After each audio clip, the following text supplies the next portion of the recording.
talk show with published authors, writers, and content creators discussing both the creative and technical sides of writing,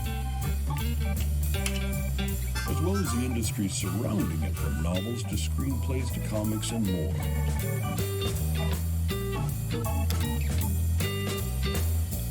And now, here's your host, author Travis I. Sivart.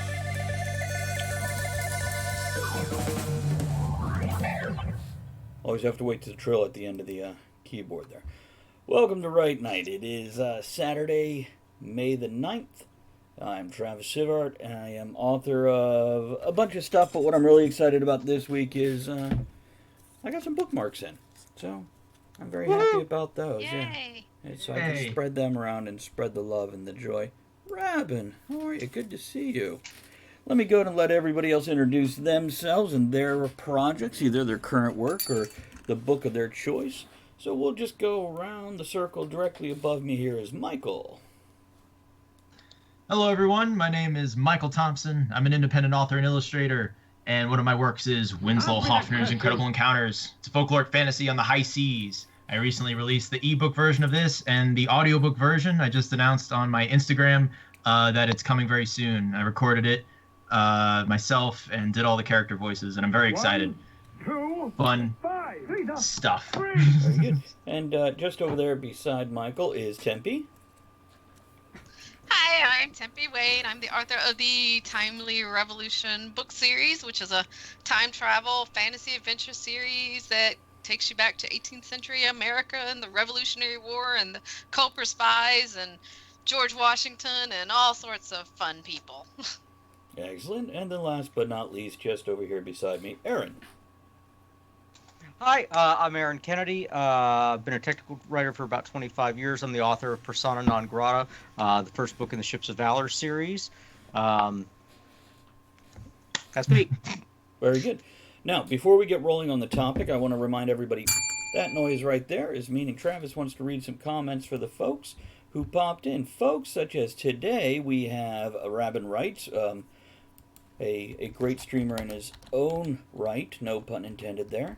And I'm going to do a quick shout out for him, as well as John of Conquest Publishing. Chris has popped in. Hi, John. There's Cavlon Hi, John. there on your screen. Princess Shiera says, it's been a while since I tuned in. Sammy. Great to see everybody. And Danny Adventures have given a woo congrats. For anybody who is watching, don't forget, if you missed part or all of the show, you can pick it up on many and varied podcasting places, including Spotify and iHeartRadio, and about 8 other places. If you're listening on a podcast, there's Spacey Tracy. Hey! If you're listening to us on the podcast, don't forget you can join us live Saturday nights, 8 p.m. Eastern, at twitch.tv/Travis Tavern Talk. There we go. I think I got it all. Is that everything, guys? Are we good with that? The other thing I want to tell all of our viewers, live or after the fact, don't forget we have people on here who are attempting to live the dream of writing for a living. So if you're watching us live, make sure you click those links, share them with people, let people know what you think of these writers. And honest opinions are fair opinions. We like the honest opinions. What you tell people instead of just sharing a link makes all the difference. People listen to you because you're you, not because you put up a link. And thank you for all the support. First and foremost, the support of just showing up. Oh my God, we've already got almost a dozen people just a couple minutes into the show, and that is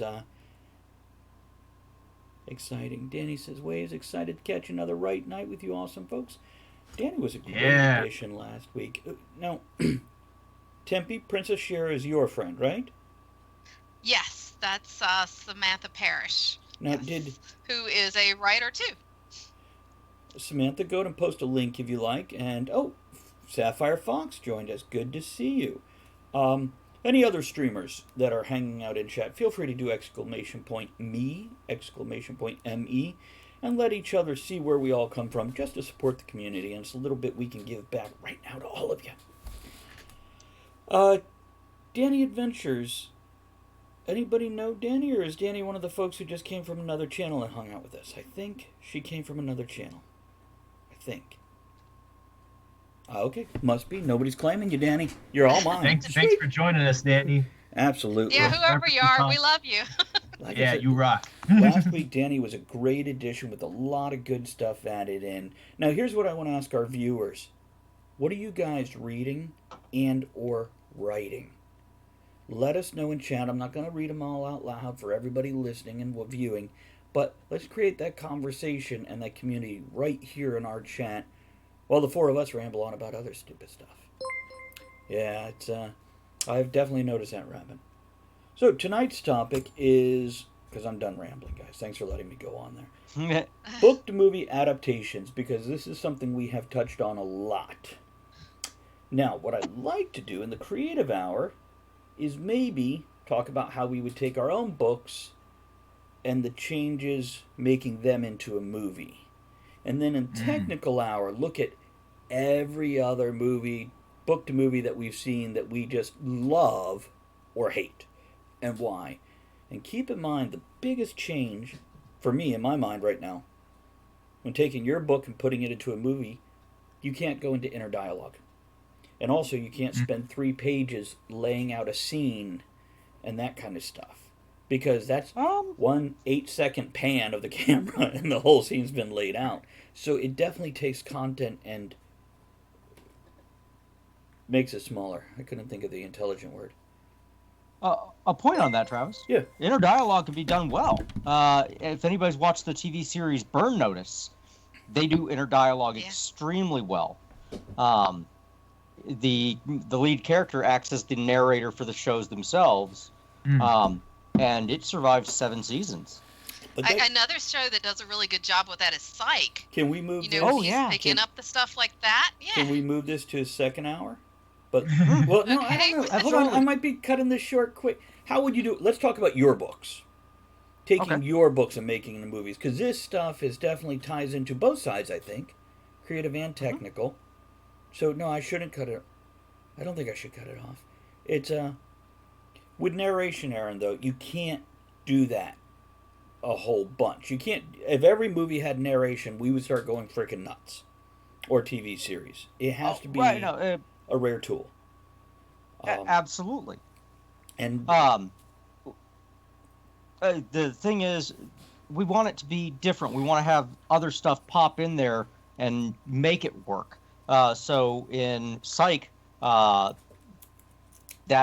mechanic works great. Yeah. In Burn Notice, the lead-in works really great. Hell, even Star Trek, Captain's Log, Stardate such and such, it's a narration tool, and it's used sparingly, but it's used as a touchstone for you. So it's one of those things, you hit it each time in a specific way, and it works well, whereas if you tried to overuse it or use it incorrectly, it won't work. As an example, Winslow Hoffner, he could end up using a lot of these things like a log or a journal, or as he's talking to the journalist in there, and it's kind of the lead into how things are happening because he's telling the story there, and then you segue into the events.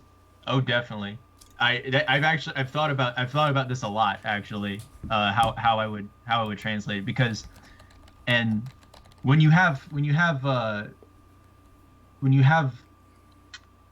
film that takes those cues from writing and adapts some of those aspects. It's kind of like how we kind of adapt some aspects of film, we have a cinematic idea.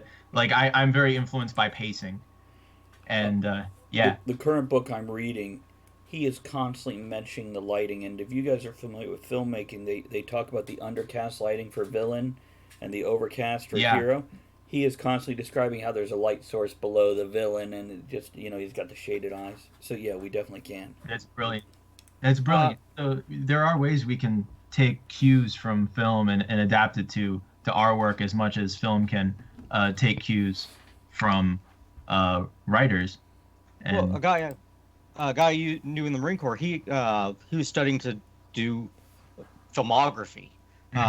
And he said, okay, there's this great book, and it talks about how as people walk into a room, the lights turn on, and they'll kind of stage in. It's automatic. But in a film, you can set it up to where things just kind of happen. Minority Report does a great job of this with, excuse me, sorry about that, with the advertisements. As he's walking through and you start seeing the things pop up that's targeted towards him. It's an interesting mechanic, and it's one of those things to think kind of out there. Ready Player One does a pretty decent job of that. They're thematically the same, but entirely different books and movies. Yeah. Now, Yeah. Tempe had raised her hand like a couple minutes ago. Did you have more to add to that? I'm sorry. No, it's fine. I was just going back to what you were talking about. Burn Notice.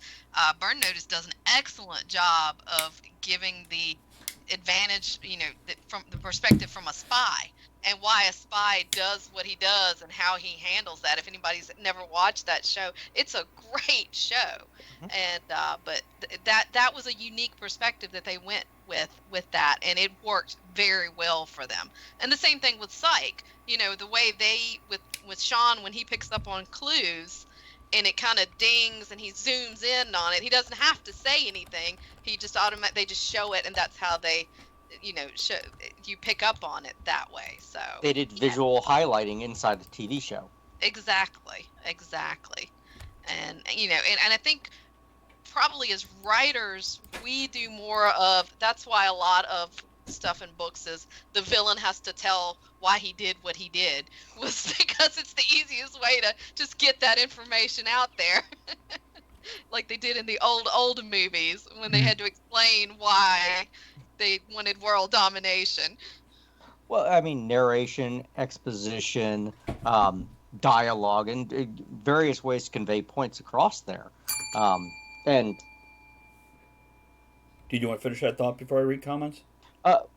These are all techniques that we use, and it's just one of those. It's a great way to do things, and it's all about conveying information. What's the mechanic that we're going to use to do it? That's really what it boils down to. In a few comments, Rabin says, and much of setting an exposition can become mise en scene. The difference is that the director carries the load that the writers don't. And also, Danny says, inner dialogue, if it's part of the premise of the show, does okay, but certainly I don't want to hear from every main character. IIRC MacGyver has the intros, problem solving via flashbacks that he narrates. Those shows what he's thinking about and how he makes decisions. A lot of mysteries do that. And let's see here. Princess Shiera says, You, the Netflix series, did an intriguing take on the narration idea, using narration to the advantage from a dark character with an accurate modern commentary of his stalking narration. Can I throw back one old school, because Please. I've been watching it the past few nights? Magnum P.I. Oh, yeah. Yeah, perfect. I think when narration in the bigness phase is done right, we tend to adore it, because it does give you that inner dialogue. It connects you more to the character. Just like in a book, and I know, Aaron, bringing it back to our books, your book is all done first person. So a narration type feel or situation might be very appealing for yours. Whereas with Michael's, I definitely see voiceover narration for certain flashbacks and scenes, particularly in Winslow there. Yeah. That's how I would do it. I have thought about this, and now the main character, it's written in third person limited, so we can hear the main character's thoughts, John, the journalist. But I think where narration would come into play would be where John, because in the book we're sitting like right beside John and listening to the story, and Winslow's painting the picture with his words through the dialogue.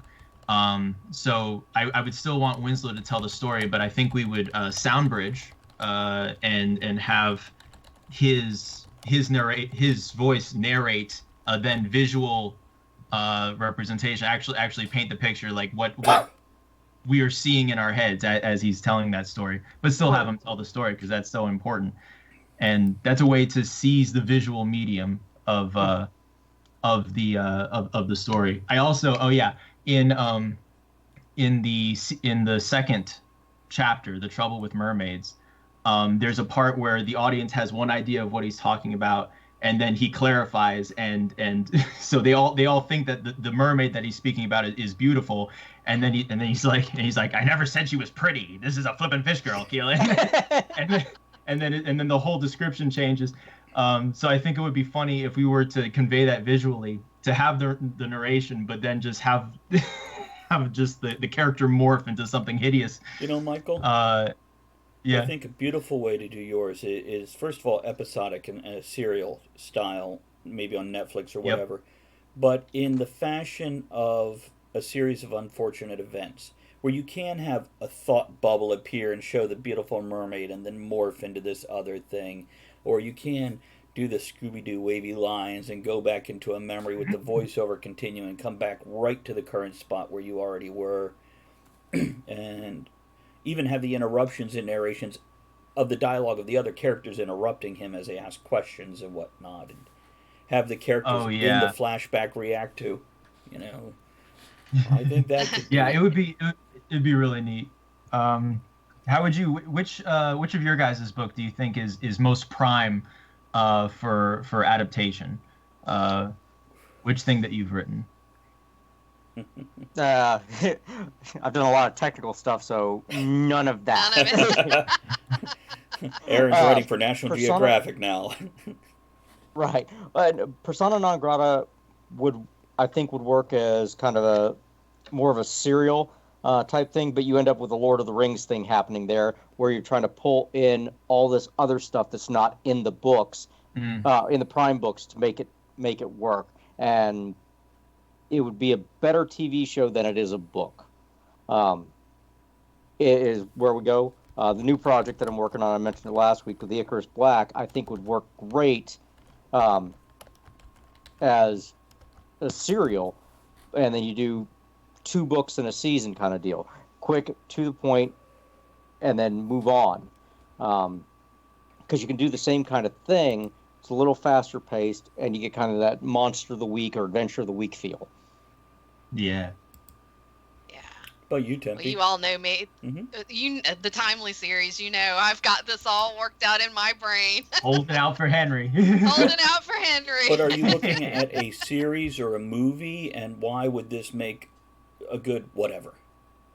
Oh, it would have to be a series because of the amount of action that goes on in each book. I mean, if I'm currently working on book 9, and one book basically would translate to a series by the time you add all the Revolutionary War stuff in and the scenes and, all of that, it would be a long withstanding series.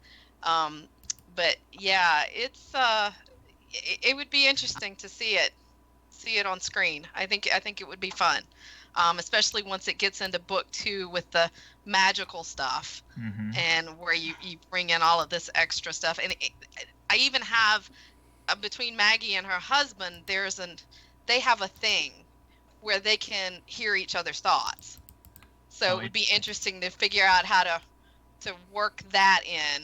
And, kind of like people who've been married for a really long time who can just look at each other and know what they're thinking, but they actually hear what the other says, the other is thinking. So yeah, I think a neat way to visually represent that, so it's not just like ethereal words. You could have them just sort of like in a black space, just pitch dark, and they're just kind of sharing space, or wherever one character is, like the ghost of that other character could appear, or ghost of that other character could appear, behind them and speak to them that way.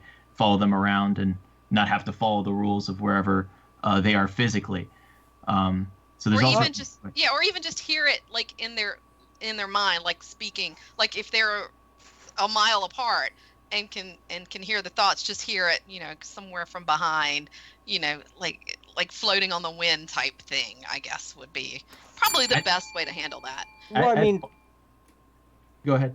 Okay.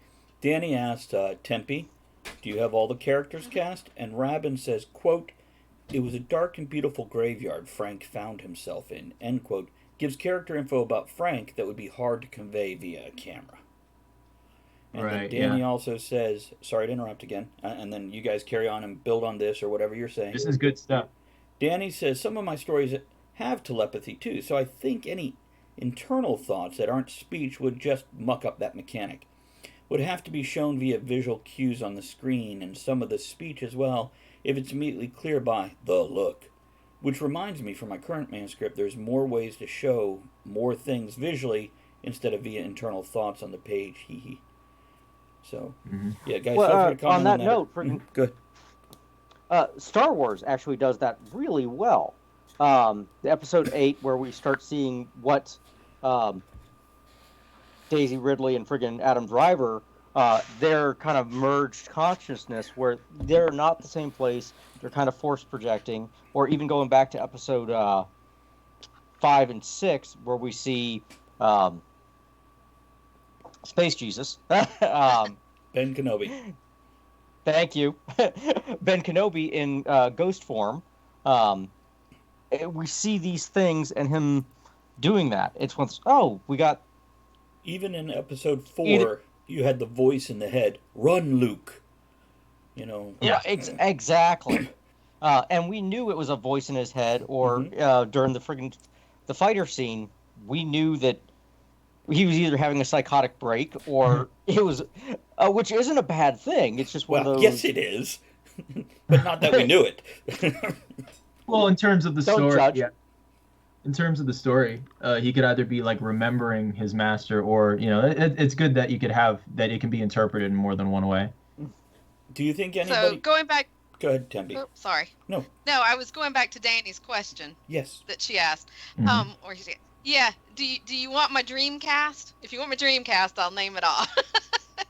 No, but go ahead. So, yeah. Oh, let's hear it. Let's hear it. So, okay, I do not have anybody picked out for the female lead. I haven't figured out anybody for that one yet. Okay. But for Gabe, which is the British Revolutionary War soldier, is Henry Cavill. For Major John Andre, I have Tom Hiddleston. For Duncan, I have Jason Momoa, because he's the Scottish Highlander. For Quinn, who is his little brother, I have Adam Crosdell picked out. So, yeah, I've been giving this a little bit of thought. Very nice. Yeah. All-star cast. All-star cast. Have any of you ever seen Z Nation? Yes. I think that Russell Hodgkinson would be a cool Winslow, I don't remember him. and I'd have he's to the look guy him up. who played Doc. Russell Hodgkins. Yeah, Russell Hodgkinson. Oh, he's got a very Anthony Hopkins type look to him.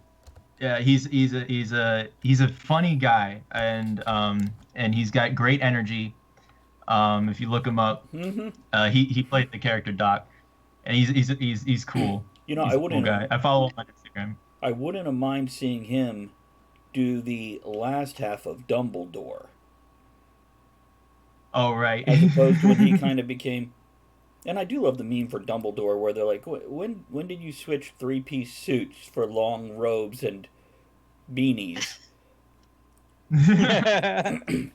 John says, on one of the Immediately. titles we're working on, 2 of the characters can talk through time. We show the prime character drawn normally in this setting and the other one transparent. That's another way to do it, too. Actually have a image of them standing What was just it? The over Lake shoulder. House that did something like that. What's that?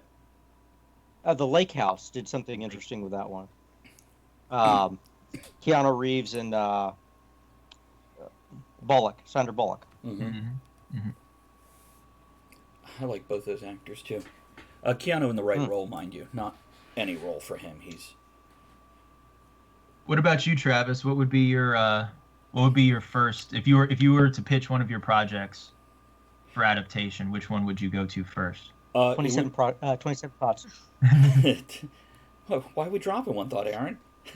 No, it would be Silver and Smith. I specifically wrote Portals and Silver and Smith with very specific pacing, very specific chapter length to create a very here's an episode type feel. Now, some of it wouldn't work because a lot of it is internalized or travel. What can take up 2,000 words can really be covered in 5 minutes if it's internalized thought and travel. So you don't necessarily need all that. Whereas some other chapters where you have a character who goes into a building on their own. That might take longer to explore on film than it does in the book. But those are two specifically set for it. As for the other ones, I have a lot of anthologies that would make, like, an individual story could be a whole movie. The way we've seen a lot of Stephen King short stories made into movies. Mm-hmm. But that would Or be... TV series, The Colorado Kid. Yeah. I'm not familiar Which with that. became Haven. Oh, okay. Yeah. Well, a lot of my anthologies, actually, my first anthology is the only one that's just different stories.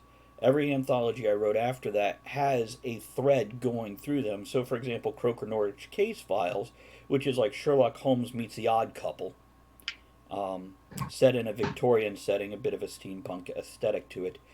That's there we go. Thank you, sir. Yeah. It's Yeah. that one would be very good because that is, whether it's movies and grabbing one story for a movie, or whether it's a serialization where you could take one story and put it over a 3-episode arc and then continue with the next one, because they are chronological. By the way, I do have to say hello to Bobakis, who popped in. John mentioned Stephen King sucks, and Bobakis defends with you bite your tongue. And I have seen good stuff out of Stephen King, and I have seen crap out of Stephen King. I have seen both levels. And what I find for me, and this is unrelated, total tangent, I like his short stories or his 800-page plus books. The other stuff just kind of falls short for me. But it's his characters I love, not his stories are okay. The characters are what do it for me. Mm. But yeah, I have, and I guess maybe we do. Is there anybody that goes, oh, my stuff just wouldn't be good for movies or TV? Any of us feel that way?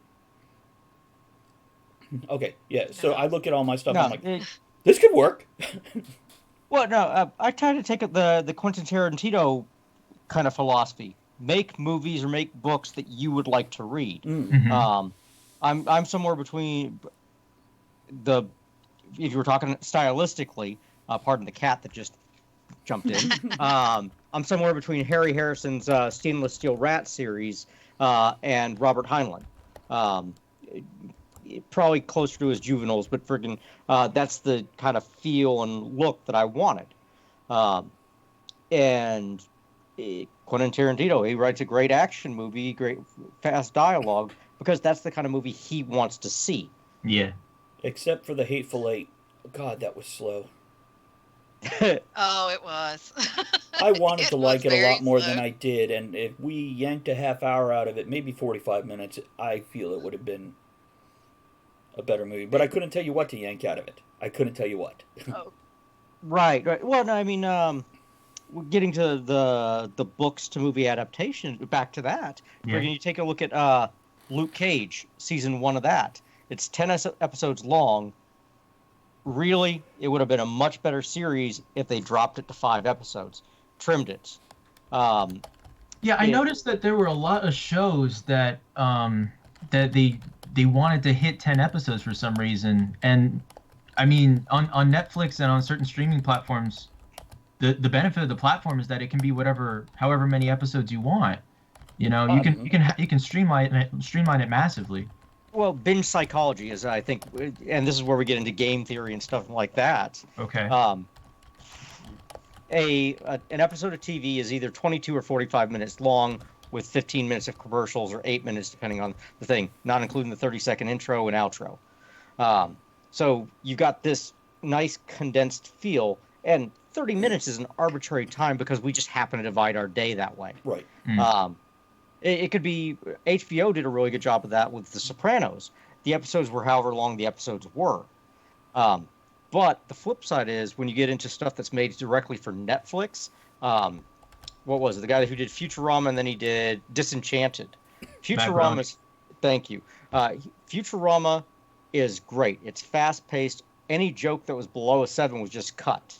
Right. Whereas if you're watching Disenchanted, it's instead of being 22 minutes with lots of editing to make it the best possible thing, you've got this 30-minute episode, and the jokes are all great, but you got a couple 6s in there instead. And and it creates this kind of feel. I think 10 episodes is kind of where they said, okay, this is where we need to be a binge-worthy TV series this amount of time. Interesting. I Yes, will Travis. point at British television. I'm going to name a couple series. Actually, there's one I can't even think of. It had to do with dinosaurs coming through time to the modern thing. But specifically, yeah. Primeval? Primeval, yeah. And by the way, as the season went, it went horrible because you're like, I think they changed writers, kind of like Heroes did. But anyhow, Sherlock.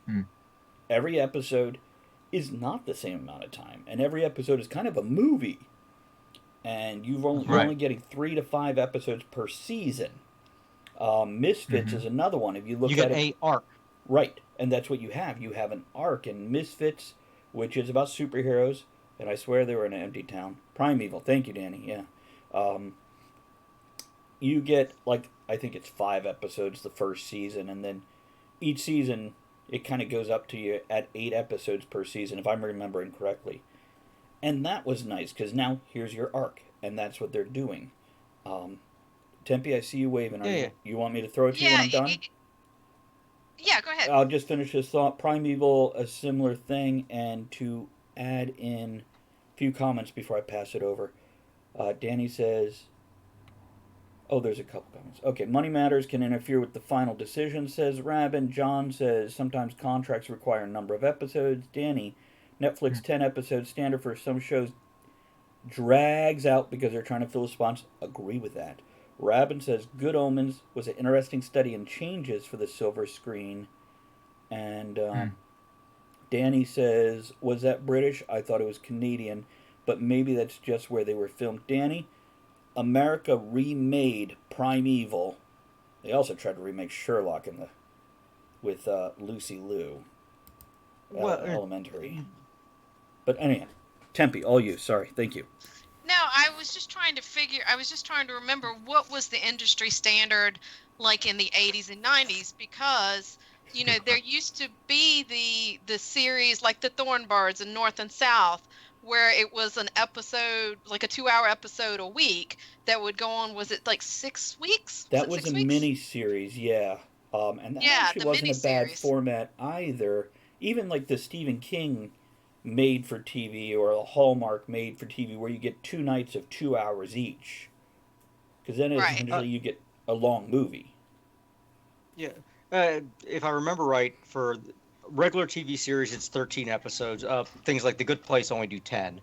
And then if it's the expanded stuff, it's 26 and half a year. Yeah, if it's for a full season, 21 to 26, depending if it's an hour long or a sitcom. And it may fall a couple in there, because again, it depends. If you're going on Monday night, if you're a Monday night show, you got shifted because Monday Night Football hit on certain channels and it would move it, etc. Right, and they would do, like I believe it was in North and South, they would do a 2-hour episode each night for Monday through Friday for like 2 weeks? Was it something like that? But it's interesting. I guess maybe they bopped off of those standards a little bit when they first started with all these, like the Netflix shows and stuff, but everything's gotten so skewed now. I say that make it comes down to content. What it needs to be, which is what I'm seeing with a lot of this stuff from BBC. And that's why I mentioned these shows as British, because they aired on BBC first. So, Danny, they might have been Canadian. I don't know. Aaron? On that point, I mean, the British and the Canadian both have a better public broadcasting than we do. Raise your mic just a bit. Sorry. There you go. The British and the Canadian have a better kind of public broadcasting, so they friggin' tap into explicitly British filmmakers, story writers, and things like that, as do the Canadians.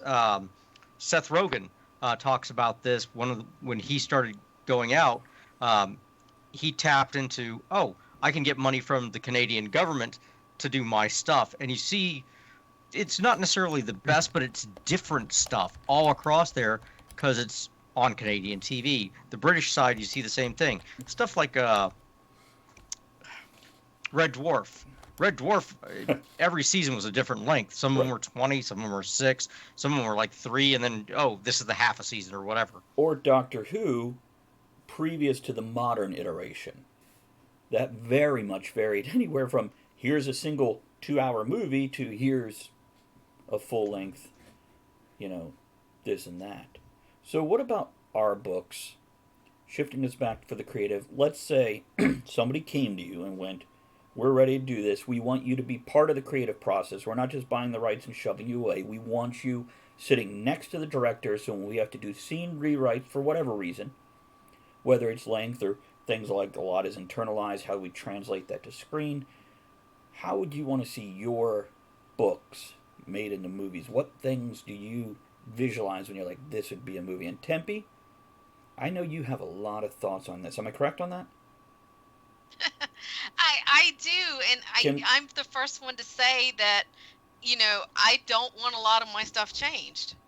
Because since you do have so much and how you have it planned in your head, I was going to ask, is it okay we take you last because you'll take up a lot? So I want to give you that time without us trying to interrupt with our possibly very shorter stuff. Michael, can we start with you? Oh, sure. And which book are you looking at? Well, though you could bounce back and forth. Definitely. I mean, one day I'd love to do World of the Orb, but that's so high concept, high budget. I was a film minor, and I remember, and I had written a play once, and when I saw that performed, that was one of the most amazing feelings, to see someone else's take on it and to see other people like embody the characters. Where was that done? That was at the end of high school. It was a play. It was a play called Spotless. Was it done in high school? Was it high school cast? No, it was Arena Stage in DC. Wow. And it was like a dramatic read, but with professional actors. So they were reading it, and it was just so cool. And I remember when I first that was the first time I had ever sat down to write a script, and which was so different for me because I was the fantasy guy, and I would write these big, sprawling, magical things, and I wrote a script that was like my fantasy stuff. And then my teacher, she said, Mike, imagine that you have to make this yourself on your budget. And I was like, whoa. And then I looked at everything I had written, and I just threw it away. and I made a new. And no. But I realized that budget is important, and feasibility. And I was thinking like, they could do all these things. They could do special lights and stuff. So you've actually kind of done this then already. That's the closest I've done like my own like film. I've done my own like short films and stuff. But in terms of like something that I wrote and then having someone else do it, that's and that was such a cool feeling. But I remember thinking, I'm like, okay, this has to be like doable. And then all of the symbolism was within, and I'm gonna publish this one day as like a tiny little book with the characters and the character sheet and stuff. But I remember that was something I kept in mind. So in terms of with that budget in mind, and Winslow came together like so magically and so suddenly that I wasn't even thinking about it. But looking back on it, I realized how perfect it is to adapt into a nice limited series. Every chapter can be an episode.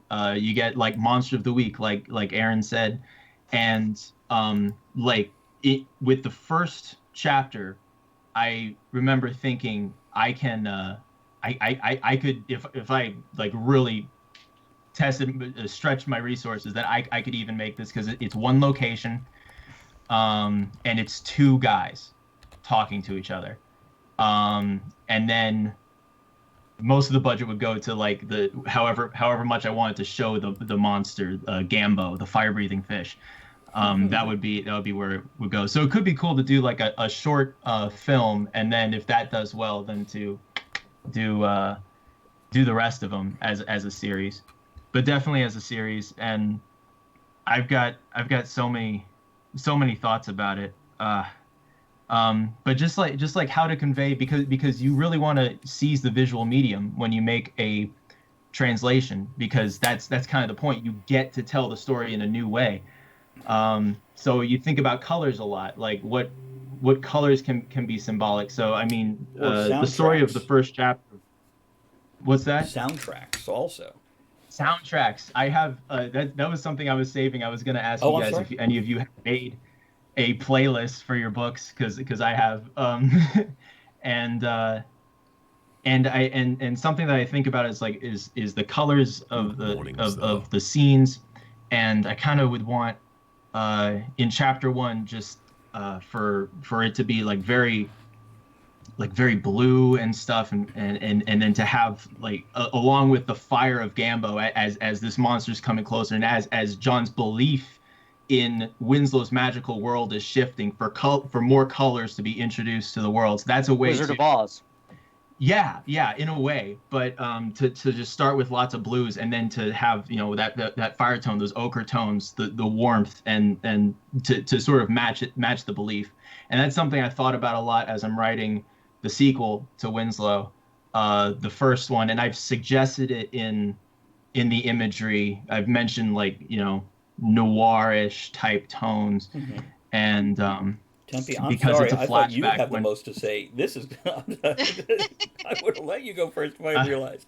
Go on, Mike. I'm loving I'm this. sorry. No, this is great. But I remember because there's I really like there's this one effect that films do where everything's black and white except for one item. So as I was writing the first chapter of Winslow 2, because this is back in the day. This is when Winslow was on his first ever assignment, and with this agency that we sort of learn more about in the first book. And I sort of just imagine it all being black and white except for the yellow of the caution tape and the yellow of the insignia of the agency. Vince Gilligan is a great guy you want to look at. If you want to look at colors, look at Vince Gilligan, because he has like his whole, and you just kind of know, you start freaking out when you see the color yellow on the screen. It's like, oh, something bad is about to happen, because he's created his own language through his colors. So color's a cool way to think about it. Music, I've got this playlist. I've got a few playlists that I want. I really like this song "Scallywag" by Gaelic Storm. Yeah, great song. Like I think it could be the theme song to Winslow easily. That'd be a nice win for you. Yeah, and angles are something else that you guys might want to think about. Like what can you do with angles? Like especially if you're usually in first person, this is your camera, and when you're free, because you're not going to do, unless you want to do like a hardcore Henry where you're actually in the head of the character, but you get to hover, you get to do so much more stuff. So that's something to think about. Rebel Without a Cause does that. What's that? Rebel Without a Cause does that. There's old James Dean movie, but I think there's 3 that really highlight what's going on. But when you viewing it on him, it'll come from a different angle, and to create a disjointed feel of the film at those specific points. Yeah, and I can read one comment real quick for you, Michael. Yeah. By the way, Tempe, I don't know if you saw it, but Danny said I love it after you described your cast, by the way. Danny, thanks, Danny. I love them too. now says that's a neat way to consider it. Keep enough detail in the story to bring it to life, but revise back down so there aren't many crazy things that it can't be brought to life. 2 great movies. The first Sin City does that with only 1 dash of color, and Schindler's List, where the only color in the film is a little girl's red dress that is shown in 2 or 3 different scenes. And the final scene that you see this red dress is in a pile of bodies. Wow. So that's it's going black and white with that 1 touch of color. It definitely gives an emotion that you might not have ever considered otherwise. Right. Okay, Michael, go on about perspective.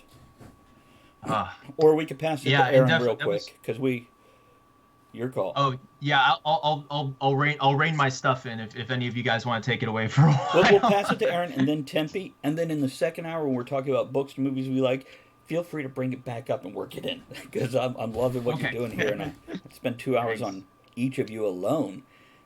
Aaron. Yeah, it's a fun thing to think about.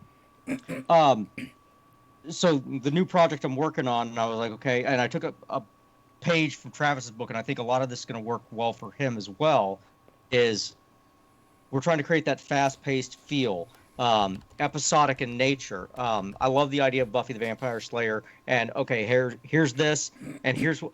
Previously in Buffy, they did a quick intro to get you back on that piece. So I'd probably lean towards 1 or 2 episodes for a book in this series. I was outlining it to these guys earlier. We're looking at 9 books, 3 arcs each, and 3 arcs within each book itself. So we're talking about a quick up and down along one book, which brings you to the second book, which kind of reverses things like Empire Strikes Back did, and then takes you into the Jedi. But that first arc is also your Star Wars. It's your upbeat piece, and then when you get into the second piece, you reverse it again and you're dark again. You end it at the beginning of the third act, where it's very down and dangerous and dark. Exactly. You're changing up the style over and over again to keep things new, interesting, get your tempo going. But each episode, if you will, has to be self-contained. What happens if they just stopped there? Right. Kind of that idea, because I really appreciate that. I hate putting a book down at the end and I've got to wait for the next book, not because the characters are going on, because the story didn't get finished. I understand stories go on and there's something else that happens, but to end a book where I'm like, I don't even have a complete story, it annoys me. Well, my big thing is, if I was watching the show on a Monday night back in the 80s, it needs to finish. I need to have resolution. I can't be left hanging. It's okay if I've got, kind of a, you want to see a little bit more of this next week. You want to keep wanting more. You know the next one's coming. Right. But you want to build this up. But go back to Travis's original point, if I had freaking kind of not creative control, but creative input on it, there's an old John Candy movie years ago, and it talks about every TV series having a Bible. And these are kind of the flow put, a start and a finish of how you're going to get there, and kind of beats along the way. The Good Place is kind of like that, because a lot of these TV shows are written by committee. Not necessarily a bad thing, but they've got a showrunner that kind of keeps everything going the way it's supposed to. But you may have, let's say we were writing a TV show, Michael will write 1 episode, and then we'll critique it and make it better. And then the following week, Travis is going to do the same. And my big goal is not that it matches my vision inside the book. It's that it's thematically correct. And a great example of that is the TV show The Magicians by Les Grossman. They did 1 season per book. Everything kind of matches your expectation, but it's not the same. You get the same look. You get the same feel. But it's not necessarily the same story. It's an adaptation. It's kind of like in music, where we've got this great song, and then somebody does a cover on it, and the cover's even better. Yeah, which is rare, but it happens. It does. Well, some people aren't necessarily well suited to it. Take a look at all the songs that Prince wrote that he didn't perform. Right. Yeah, you need somebody else's voice to express it. Exactly. Or they may be able to have a better technology or better media to kind of perform this thing in. And this kind of goes back to Travis's thing at the beginning. We're thinking cinematically. Okay, what would this look like on a screen, and how are people going to interpret this to kind of get it there? That was kind of a failure I had with Persona non grata, but a lot of it's internal dialogue. Our protagonist, he's really the narrator, because the primary protagonist is not Aerie himself, it's Hart. Hart's the hero of the story. Aerie is the narrator telling the story. Just so everybody knows, Hart is a spaceship. But this kind of goes back to Michael's point in regards to make it yourself on your own budget. If you got to have skin in the game. It's one of those. Oh yeah, I got an unlimited budget. You're gonna end up with unlimited crap. I wish Elizabeth was here for the budget thing, because that is something she is constantly dinging, being a film writer. Oh yeah. Right. One of the a great group that did that was Broken Lizard, Super Troopers. They had well, no, say what you will. It is entertaining. It delivers what it promises. I like it. But the crew, so do I. Broken Lizard wrote this, and then had to get funding. Well, they went to this one guy. He goes, "Okay, how much do you need?" And I think the number was like 30 million. He's like, "Okay, I'll give you 27. You got to get the other 3 yourself. You got to have skin in the game, because if you don't, Right. your product's Nothing to not going to lose. be good." Yeah. And we see this documentaries end up like this as well. Nobody makes money on a doc. They just don't. They do now. Look at Netflix. well, Absurd Planet. They'll break even, and they might make money on their next project, is where I think it is. But the doc itself is kind of, it's a loss leader. Back to the business side of things, and it's kind of cool doing that. But and again, back to the underlying point. If I was going to do this myself, I'd try to get maybe a burn notice feel. Oh, go ahead, Travis. For Persona non grata, I'd almost think a total rewrite and make the narrator Hart in the series or movie, and have that internal dialogue of the ship as he for Hart, right? Yeah, hard as a he. As he watches these other people working around him and doing these other things and whatnot. So, anyhow, Aaron, go ahead and finish up, because I really want to pass it to Tempe. I feel so bad, because I thought we were going to be short. And I want to hit on something that I think would work great for Winslow. Is if you take a look at the Netflix series, A Series of Unfortunate Events. They did each small book. The books are only this big. Each one was an episode. They changed the descriptive, into this beautiful cinema. And it worked well. And they kept pretty true to the damn original. But it hits all those kind of points back where we've got a narrator. He appears on screen telling us this story, and he steps back. They use the color palette very, very well in there. All of those. But I'm done. Freaking back to technical. the color I'll palettes have much more on the technical side. color palettes can definitely influence the whole feel of a movie. Tempe, thank you for your patience. I apologize again, but I am very interested to hear your thoughts on how you would help guide your book into a movie or a series. And what are you looking at, movie or series, for yours? It would have to be a series because of the length of it. You know, with it being at least 9 books, maybe more at this point. You know, because I can write as long as they can film. Can you write as fast as they can film? I can write as fast as they can film. Well, once you're sitting on set, it's hard to write as much as you do now, because you're so... You know how it is when we go to social media and how much time that takes out of our day, let alone if you're making a film. Yeah, but I work between 11 p.m. and 3 a.m., so, you know, sleep's overrated. But, so, you know, for anybody that's interested in a book to turn into a show, I'm telling you, this is set. When I wrote A Timely Revolution, the series, I wrote it like I was watching a movie. Very much so. It starts out on the Outer Banks of North Carolina. Guess what? You can film on the beach for free.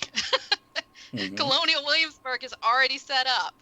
You can use their buildings, you know, to film. They used them for Turn when they were down here. And that was very much in my mind when I wrote the books.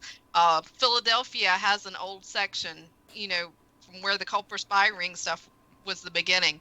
You can film up there for Philadelphia. Or in Fredericksburg. Revolutionary War. Fredericksburg, They yes. still have the And there are slave plenty market. of, yeah, they have the reenactors are here in town. Right. They have their own uniforms. They have everything they need to step in, and they often do when they film something for, for the Revolutionary War, or for a TV series or anything. They just call up people who already work for Colonial Williamsburg and put out a casting call, and they come and they fill in. So that stuff's already set. And as far as paying your actors is going to be the big part. Personally, I'm willing to offer an extra bedroom in my house to Henry Cavill, so you won't have to pay lodging there. So is your husband going to be just to cut down on cost? Of him above his above the bed. Just to cut down on cost. Is your husband going to be upset that he has to sleep in the spare room when Henry gets to master? We don't talk about that. My bad. Go on. Sorry. So, and there's a couple other actors I'll be happy to toss, space over to there as well. But yeah, my stuff is with so much historical stuff. It's already here. It's easy to film. It's just bring in the camera crew and set it up and do it. And I sit down many days at Colonial Williamsburg and watch them film, where they'll just bring everybody in. Where there's asphalt, they'll just throw down hay just to kind of cover it. And that's what they do. And they use, they'll pop off one building and call it something else, but it works. Right. So, although I will say in turn, there was one episode where they were filming in the coffee house, and I did see a bicycler go by on the window. No. And I'm like, oh, they missed that one. Time travel. Time travel. You can always do it. Tempe, I'm curious. Oh, thank you, Tracy. I appreciate that. Here's your face. It's throwing the bits. Tempe, I'm curious. Now, I haven't read all of your books. I haven't even honestly finished book 1. My apologies for that. But I assume there is some great cinematic scape and scope in some of the scenes. So when doing these things, I think of, what was it, Follow the Mohicans? Is that the name of the film I'm thinking of? Last of the Mohicans? Thank you, Last of the Mohicans. You have some beautiful scenery in there, some beautiful shots. I mean, Lord of the Rings level scenery. Is there stuff like that you're looking at also? And how much of that would be in there? The character's main house, the house that she buys, is actually a fictional house. I didn't have anything in mind. I have the picture in my mind, but nothing specific. But it's on an estate, and it's the river runs by it, and there's a Native American tribe on it as well. So I have all of those shots in my head as well, and. Yeah, but we're right here on the James. We have riverfront. It's easy to film. We have plenty of here in Williamsburg alone and around Jamestown. We have everything you need to film this. As far as scenery and everything. So some of the stuff wouldn't be bad using old style paintings and things like that, because we have documentation there to where if you want to go, oh, we're leading into the battle, whatever, you start with a painting and then kind of fade to real, or a nice fade away from real. Yeah, that would definitely give you the modern feel to historic. Tempe, what were you saying? Right, and we have Yorktown here, where the battles were, and that's in the books. There are, as the series progresses, there's a point where they're at Mount Vernon, meeting with George Washington. Well, we've got Mount Vernon, so all of this stuff can actually be as historically accurate on film as I wanted it to be in the book. Fun fact. So, because sometimes I have that visual. Fun fact is sometimes it's cheaper to build a set than rent the location. Yeah. So, and also lets you do more with it, especially if there's a battle where you're blowing out a wall or anything like that. You don't want to do that with the Colonial Williamsburg set. Well, and I don't really put the specifics of the battles in. It's most of she's walking down the street, or she meets like the Carter brothers, who actually own the Unicorn's Horn. That we still have the building there. We still have where the market was. All of it's all set up, and I've come to believe that these touristy places like this, the historical places, actually invite more film people in, because it gives them more publicity, and it brings more people in to see them. The days that CW filmed, Colin Williams filmed for Turn or whatever show they're filming for at the time, that place is always packed because people are there watching. They come, and while they're there, they buy the tickets, they go in, they check out the buildings, and, you know, they hang out and spend a couple of days. Same thing with the battlefields. You know, battlefields aren't visited as much as they used to be. Right. But when something like this happens, it brings the people out. So it's a win-win for everybody. I'm just saying. That's great. Now we'll move into our second hour, which doesn't mean we can't continue this exact conversation, but I do want to do the reintroductions for each of us. I want to let everybody know I'm the host, Travis Sivart, and I am the author. Currently have one book with a literary agency, waiting to see if it gets accepted, and that is Silver and Smith and the Jazir's Light, which will be a near future, borderline dystopian world where a middle-aged mercenary who's very withdrawn meets up with a high-energy 20-something female archaeologist who goes by Hank, and they're moving around the world in a very Indiana Jones, Pirates of the Caribbean style, interacting with each other from opposite points of view and bumping head, and collecting what is essentially mystical artifacts. Now, how about you, Michael? Reintroduce. I was spacing out because I was imagining when you said Indiana Jones, I was imagining the crossfade of the map with the little dotted lines. I worked that in the book. Hank pulls excellent. up her tablet and projects it to a screen, so you actually see like a map, an electronic map, and you have the red line of where they're going. And so I want that in the movie. Perfect time. Yes, excellent. I would want to do that for if World of the Orb ever gets adapted. World of the Orb. Here's another one of my books. Two best friends lost. Modern teens lost in a medieval world of monsters, myths, and magic, set on a harrowing treasure hunt to find Earth again. And my name is Michael Thompson, author, illustrator. By the way, I would be interested to see Chicken Boy turn into an animated series or animated movies. Oh, yeah. Saturday morning cartoon. Yeah. Okay. I would Tempe? love that. Sorry, I'm trying to move my cat away. Is she getting it? She's chewing on a wire, and that's never good. I am Tempe Wade. I'm the author of the Timely Revolution book series, historical time travel fiction series that needs to be made into a TV series. And I'm also working on a fantasy piece that is kind of a cross between Game of Thrones and The Witcher that's coming along very nicely that I hope to be telling you more about very soon. I'm very Nice. interested in beta reading that for you if it's available. Yes. It's if you can handle my feedback. If you can't, then I'll read the final product. I don't know, Travis. You're a little rough on people. This is why I asked what kind of feedback you want. You want all anyhow, Aaron. Hi, I'm Aaron Kennedy. I'm author of Persona non grata, the first books in the Ships of Valor series or world. Been a technical writer for about 25 years. Current project that I'm working on is Icarus Black, which is going to be set in the same universe. Oh, thank you, sir. I didn't mention it earlier, but I did buy a copy of Winslow and freaking have been reading it. Good stuff, isn't it? It is. The dialogue is outstanding on it. There we go. Oh, thank you. I'm being attacked, so thank you. I'm loading up. Aaron, finish your intro. Okay, currently writing the Icarus Black kind of series Still love the on title. there. And hopefully I'm going to have one of the first ones done by the end of the year. Wow. And then kind of I'm hoping for a faster release schedule because it's going to be more condensed. Rapid release. Now for the technical stuff, for everybody who are viewing, don't forget you can catch us on podcasts on all the major podcast streaming things, except Pandora. Still waiting to hear back from them.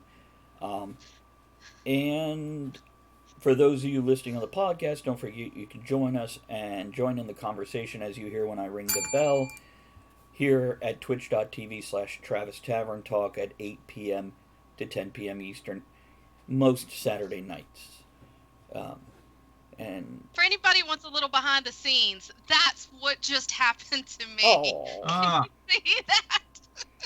Oh my god. John asked if Dangerous. anybody can see him holding up all of my books. I did deliver him all the books from a Kickstarter that is long overdue. It's my apologies to all the people who supported that. Sad fact is, guys, I've sent out messages because I have the books. I'm ready to ship them out, and nobody's replying to me. and saying, "Hey, send me this book," and I'm like, "Ah." So catastrophe, says Shiera. So now in this hour, we're going to shift to books we've seen adapted to TV or film, and criticize them or cheer them on or a little of both. And it's I'm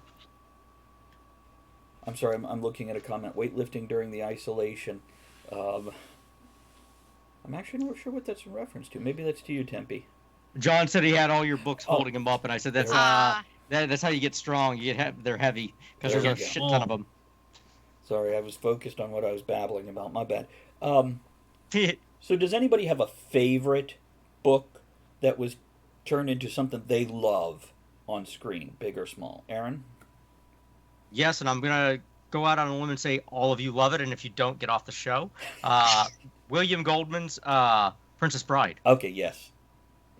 I haven't seen it. I haven't seen it. Oh God! It's worth. I'm so sorry. Okay. That's one. We're gonna take a slight technical break. Everything just goes to bars. Movie night at Aaron's house when this is all over. There we go. Oh. Definitely worth watching in a group. It's or alone, but especially in a group. What I will say is, we watch it with Tempe or Michael or both. We need to make sure we keep our mouth shut through the whole movie. Just wiggle and giggle. Let them. Oh, we need to live tweet that. Their reactions. You do one, I'll do the other. We'll record the reactions as everything's going on. I'm very fresh to it. I hardly know what it's about. Go in like that. That's a great way to go in. Yeah, that was one of those movies that did not really have a trailer per se, or it wasn't advertised. So you walked into it blind, and then you get, oh, this is frigging awesome. Just out of curiosity, when was that put out? Late 80s, I think. 80s. Yeah, see, I wasn't a big movie buff in the 80s. It was movies. I lived in a small town. There wasn't really a movie theater around to go see anything, so you could pick it up like in the discount bin for $5 to $8 on DVD and Blu-ray now, and it's worth it. It is just, for me, the most. Oh, Chris says it's on Disney Plus. By the way, Rabin mentions The Martian, which I wouldn't mind talking about because that was very well done. But yeah, it's probably the most quotable movie out there, in my opinion. Like almost Ted every Cruz line. can quote the entire thing. Yeah, it's not, and I don't know. We could do a reenactment of the whole damn thing. You want to do Buttercup or Wesley? I know the Inigo Montoya line. That's about it. Everyone does. Yeah. My wife's personal business cards say, "Hello, my name is." Gotcha. What about you, Michael? You got one that you've read the book and you love the screen adaptation. I can't think of one. I know there are ones that I've come across that I'm like, oh, this is an adaptation. And then I would want to go back and find the source material. Like Happy. Have you ever seen season 1 of Happy? Yes. I think it's on Netflix. Yeah, it's really interesting. There's a graphic novel it's a originally, I believe. It was a graphic novel, and it's like a weird stylistic noir where he's just check it out. He sees this. He can't tell if he's going crazy or not. He sees this flying blue unicorn. Teeny. And it's so interesting. Yeah, it's a noir with. It is dark though. Just little forewarning. It's very dark. Yeah. It's very dark. It's very violent. So keep in mind. But the first season is takes place during Christmas. Yeah, it is cutesy and gritty at the same time. That's what's kind of uncanny and interesting about it. And just Christopher Maloney's performance is just so good. He's so expressive. Yeah. And grizzled and interesting and damaged. So there you go. Yeah, so maybe he might be a second runner-up for Winslow. Well, I saw him in profile at one point in the snow with this knit cap down, and I was like, oh, that looks a lot. It looks a lot like this. Yeah. And I started thinking about him in that way, but also maybe as Scialpi, the antagonist of the book. Oh. But anyway. Rabin mentioned Stardust also. Oh, Stardust. But Yeah, before I saw we that.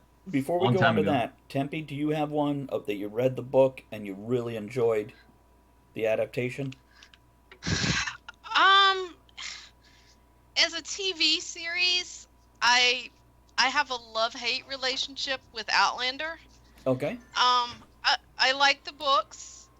I wasn't thrilled with who they cast as the main character because she was like nothing in the book. But I enjoyed the storyline. I have little issues here and there with other things. But yeah, Outlander is something that I enjoy. I'm sorry, I'm cleaning up my hand. I've It's got blood okay. going everywhere here right now. I had to like throw her out of the room. So sorry. She's literally insane. I kid you not. Um, Well, it's a cat. it's And a female one. she's the demon cat. Oh my god. Oh Couldn't yeah, believe- Preacher. Yeah, Preacher. There you go. You've got a connection to that one. Preacher, yeah, that's right. I actually didn't know anything about that show until they like used my kit on it, and then I started watching it. So, Yeah. But yeah, it wasn't that. That was it a book or was it a comic? I Graphic. forget the comic. Graphic novel, maybe. Yeah, Correct. maybe that's what it was. and it's still Yeah. out and being published. Yeah. And a few comments, and then we can start talking about the ones we hate. I just figured we'd start on the positive note. Then we could tear the other ones up. Because chat has blown up. They are very excited about this topic. It's a good John, topic. Conquest Publishing, says Stephen King sucks now. Of course, Rabin the Martian mentions the Martian. Danny, Pimpin, the Princess Bride. Rabin says Holy Grail and Princess Bride. Mentions Stardust. Says Gaiman seems to pull it off in general. Crichton films are almost always horrible compared to the books. And Cher mentions Preacher, definitely my favorite adaptation, despite minor changes. The flow of the story is consistent and gritty, despite having to be a little bit cleaner than the original story, which is understandable for some of these things, I think. And Danny, last comment, then we're back to us, says, I think Gaiman gets involved too, which helps certainly with the adaptation process, and he does. I recently read, oh my goodness, American Gods.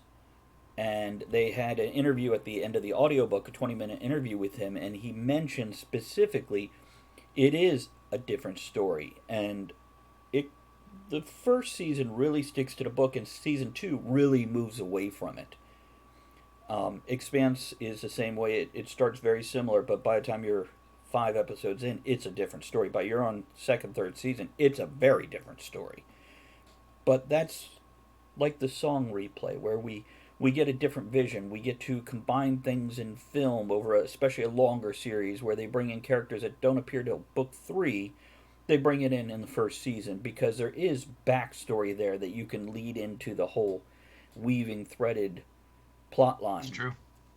So, and I think besides, if your only gripe is it doesn't stick exactly to the story, well, I get it. But there's reasons. And give it... Well, sometimes the format doesn't allow.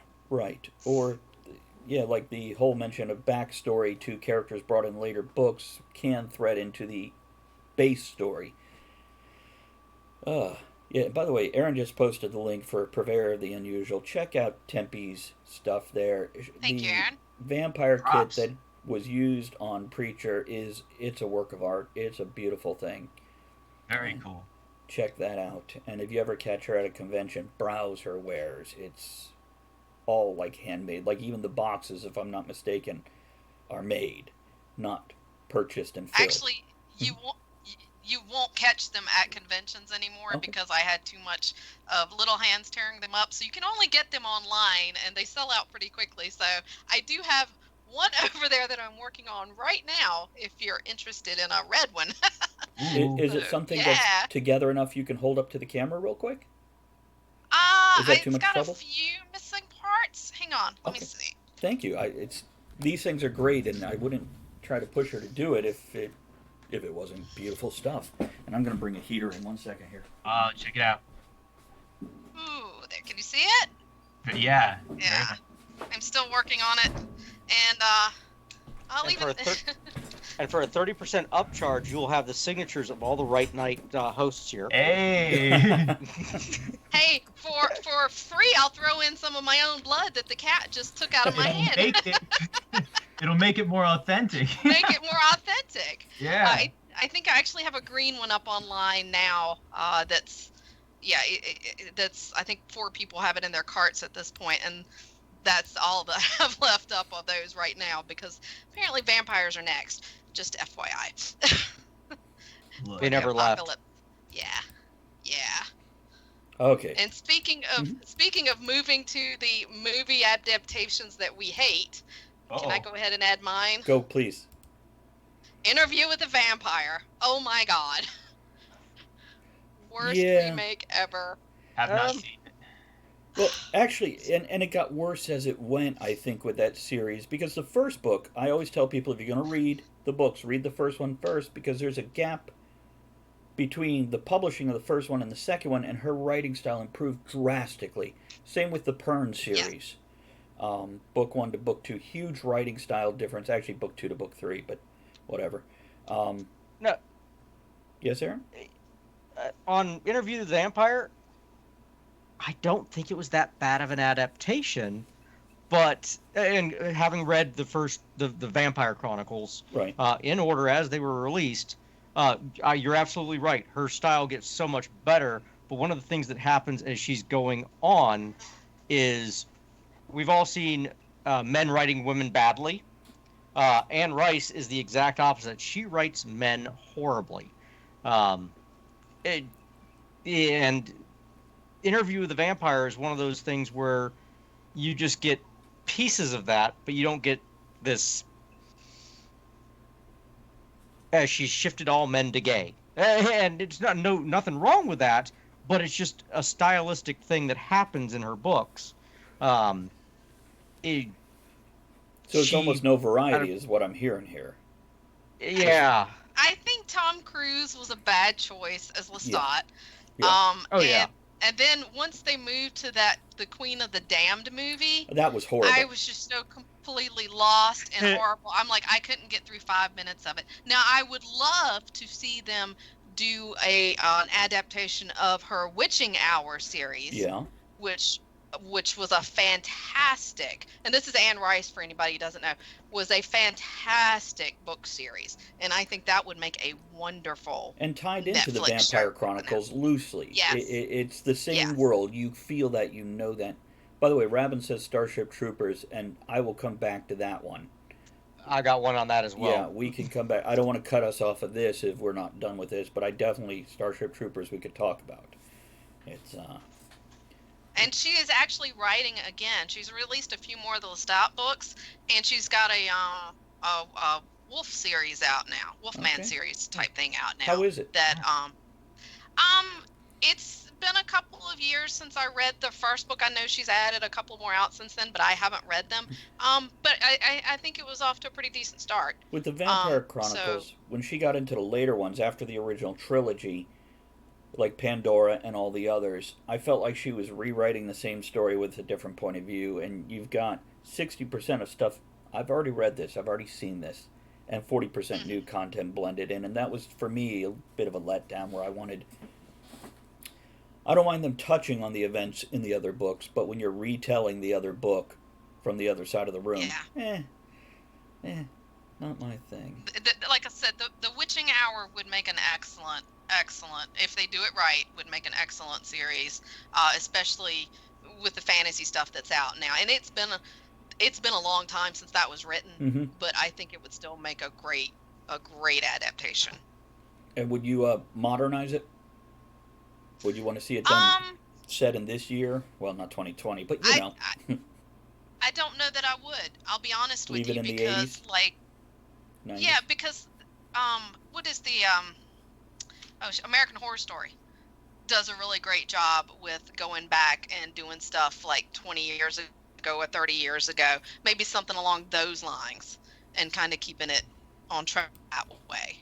Especially when they do their witch stuff where they bop around quite a bit. So what about you, Michael? What do you hate? What do I hate?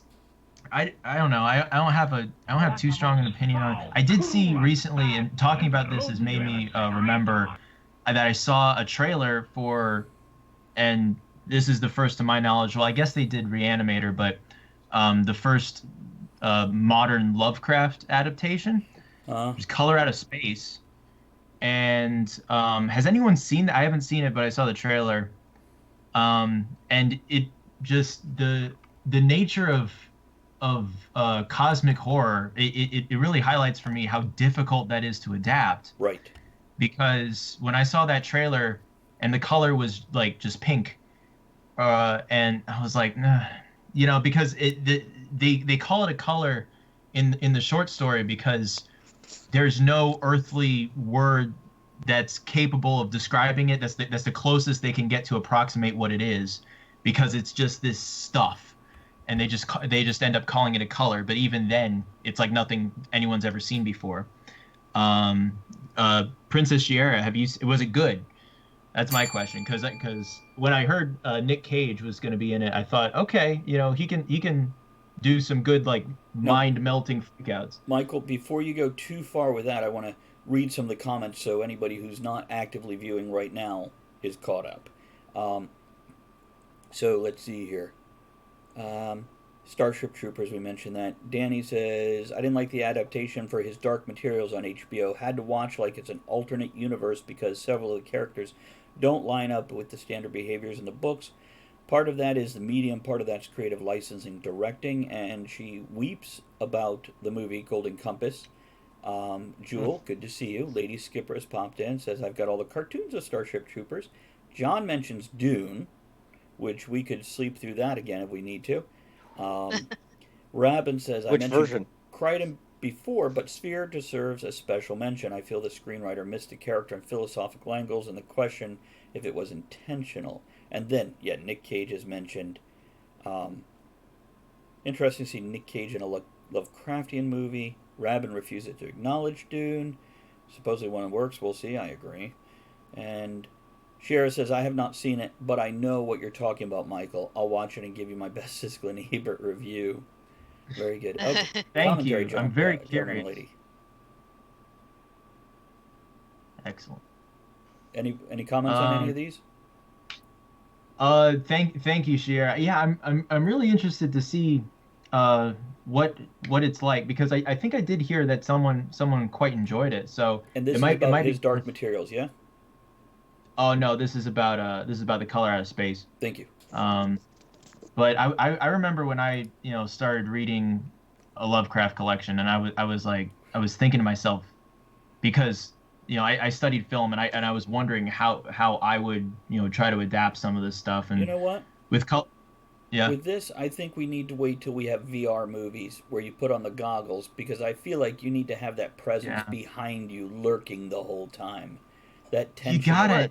It's so hard to do. Yeah. It's so hard. Hitchcock does suspense extremely well. Yeah. Hitchcock probably could have pulled off a Lovecraftian movie because he builds that without. It's not overwhelming fear; it's terror building in the background. Mm-hmm. So you're not scared in the moment. You're scared because everything's building up. Then again, Bird Box. This could be a whole topic on its own. Yeah, It's an interesting genre.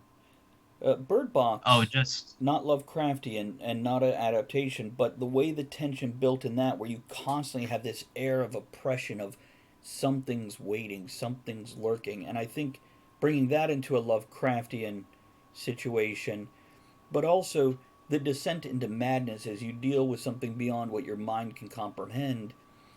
I feel that's a heavy weight for a director and the actors to portray and to keep it cohesive where it's sellable. Perhaps as an independent film might be better, or hand it to an Asian film studio that does Asian horror. Oh, like The Ring. Yeah, like The Ring. Yeah, the there's some scary stuff. Two Sisters. Go ahead, Mike. Sorry. Yeah, there's some scary stuff. I actually took one of the fun classes I got to take in college was a global horror class. So we got to look at how different countries do horror, and how at the time when these movies come out, it sort of signifies the fears of the time and the fears of that area. True. And then for our final exam, we could either write a big old essay or we could create our own horror film. And it inspired by one of the directors that we watched, and I went kind of Hitchcockian with mine, and I did a film called Blind Date, and that was a cool, and that's the wonderful thing about horror is that it's always low budget, or it's oftentimes low budget, Mm-hmm. and it's an interesting problem-solving mode that you get to be in. And I'd like to tell you a story about how I did one of these shots. So this is spoilers for my short film, but there's an eye removal scene, and I did a deep POV shot from inside the character's skull of his eye being removed. So you see the socket. And the way we did that was I took a blood orange and I hollowed it out, and then I put that up on the up on the lens like this, and then I had this internal POV shot looking up at the horror of who's doing this to that character, and that girl peering into the empty socket. It was awesome. Nice. Yeah. I think you need to put that on your YouTube channel. We need to see that. I've got it. I'll put it. Link it. Yeah. Should I send it? Please. How long is it? It's on another channel. It's this will be exclusive to you guys, but Okay. This is. I'll look it up real quick. Well, he's doing that. Do we want to talk about Dune or Starship Troopers or Martian or? Starship Troopers, because I think you and I are going to contrast on this one. Oh. Well, here's my thoughts on it. The movie is 3.5 chapters out of the book, and it takes all the message out of it, all the political meaning. It's 3 action chapters, and you lose the psychological oomph in the sense of society and what the book was actually pointing at that had action scenes in it. Okay. What's your thoughts, Eric? Well, actually, because I know a little bit of history about this, Paul Verhoeven, the same guy who did RoboCop and a few other very successful action movies in the 80s, he directed this movie unrelated to the book. He never read the book. Yeah, well, it is... no. We know he never read it because friggin' it's unrelated. But it was originally pitched as something else. It's a study on fascism. And they built this kind of world and this story arc, and then it was later noticed that it kind of lined up with Starship Troopers, so they licensed the book and overlaid it onto the movie. They're unrelated works. Yeah, it's kind of so. I don't think yes, Peter those Jackson, 3 kind of action sequences. I don't think Peter Jackson read Lord of the Rings or Hobbit either. I think he watched the animated movies and went, I could redo that.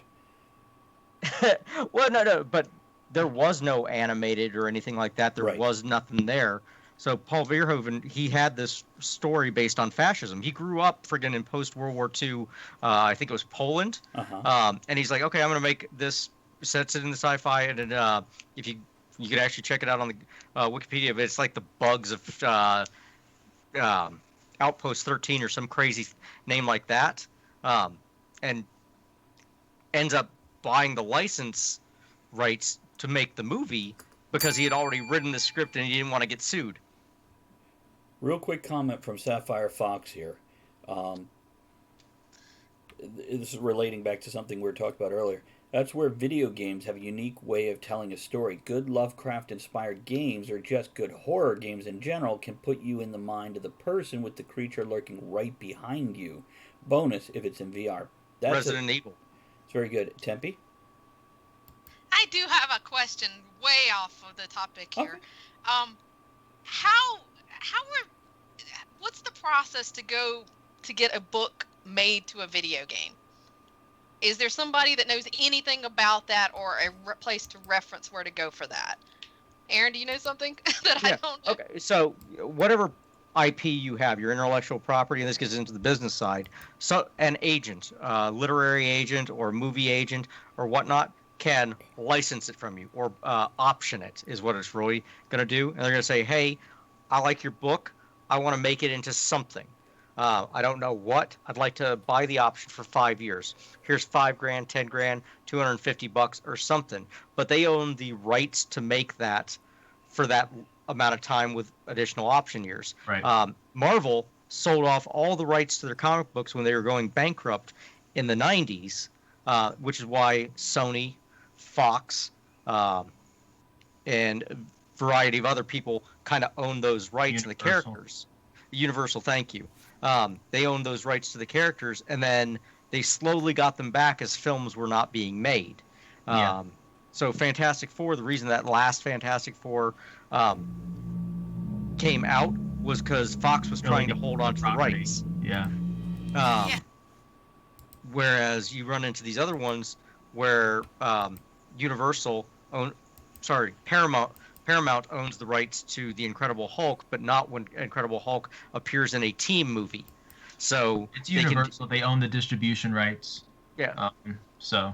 No, Michael. I've been given that some thought lately, and I'm wondering if that's a route I might want to consider with a piece of work that I'm, kicking around. It's interesting. So, I imagine it's the same. It's a similar process, just like Aaron said. There's the option. You might want to look into like entertainment lawyer. That's another term you might want to look up. And then if they have you on the project, then creative consultant is probably a term that you would want to check out for payroll yourself. term. right.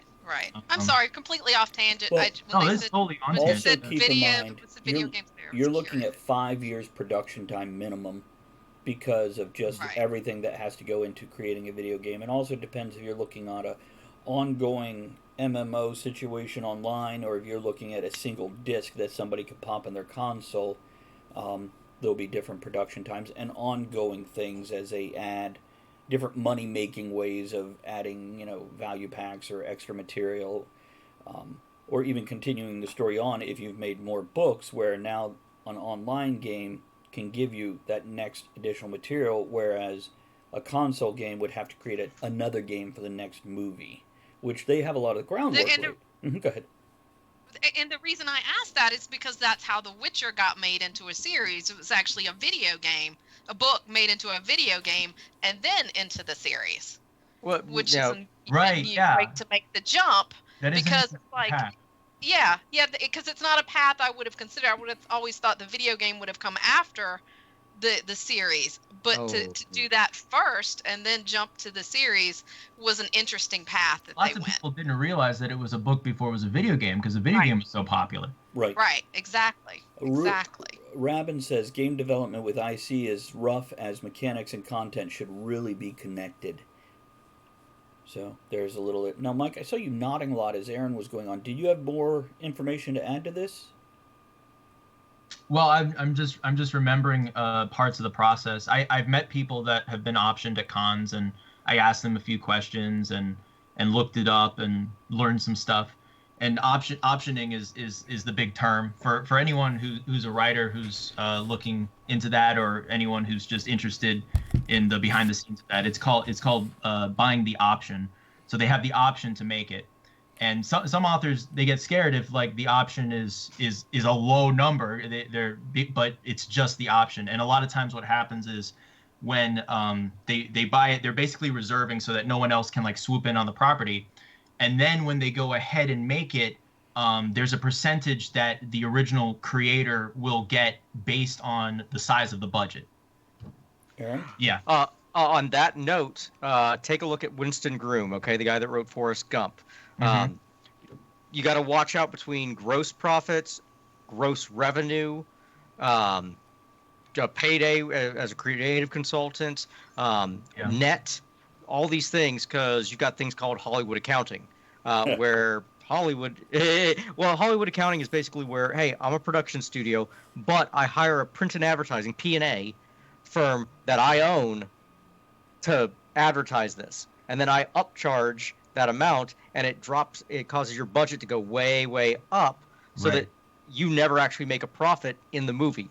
Forrest Gump has never made a profit, so Winston Groom never got paid on it. Wow, that's horrible.